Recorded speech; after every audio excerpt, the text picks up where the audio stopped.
can this be allowed to occur on our university? A professor effectively hounded, intimidated in the workplace?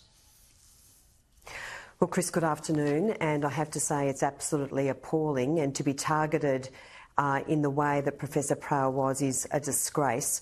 I do commend the University of Melbourne for calling the police, because the police arrived and immediately ensured those protesters, and we don't know whether they were students and staff, that's still being ascertained, but they were removed. But this is absolutely disgusting, and it's in stark contrast to the gross mismanagement of anti-Semitic incidents on university campuses over many months, when, of course, Vice-Chancellors did basically nothing, whether it was the protest encampments, whether it was the occupation of buildings or other shocking incidents. So it is appalling, but it does build the case that we've been pushing for, Chris, which is a judicial inquiry into anti-Semitism at campuses. It must happen, and the Prime Minister, rather than speak from both sides of his mouth, has got to get on board and back this judicial inquiry.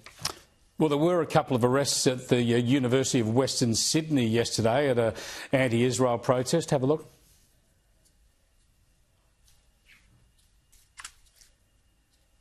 Leave my students alone! Leave my students alone! Leave my students alone! Leave my students alone! Leave my students alone! Leave my students alone! Fails comply, you commit Leave my... Yeah, so 2 students charged over that one, Sarah. But as you say, you want that judicial inquiry into what's going on at universities when it comes to this anti-Semitism. I want to bring the debate back to Parliament, and we've heard a lot from Labor over many years about a women problem on the coalition side of politics, about a cultural problem in Parliament.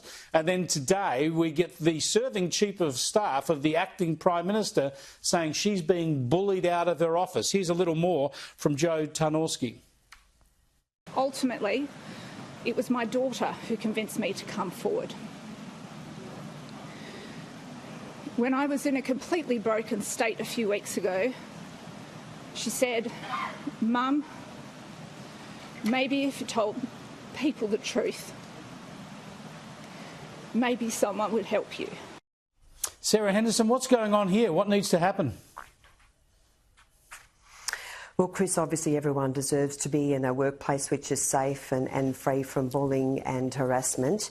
But I think the bottom line is that these are matters for Mr Miles, and we won't be commenting on individual staff matters. There are appropriate mechanisms now in place in the Parliament to deal with this, but as I say, these are matters for Mr Miles.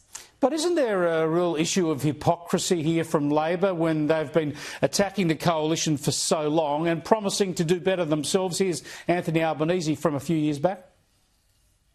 I think we can all be kinder to each other, frankly, both within the Parliament, within our own parties and across the aisle.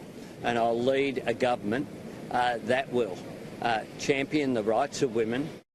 Well, there's Anthony Albanese. Now, the evidence is that not everything is sweet and kind and gentle under a Labor administration. Well, Chris, as I say, we now have much improved mechanisms in place to support staff under these circumstances. But as I say, these are matters for Mr Miles, and we don't think it's appropriate to be commenting any further. Well, I admire your restraint, and it's only fair, but Labor was never as sensible and never showed the same sort of restraint when there have been issues on the coalition side. Thanks so much for joining us, Sarah.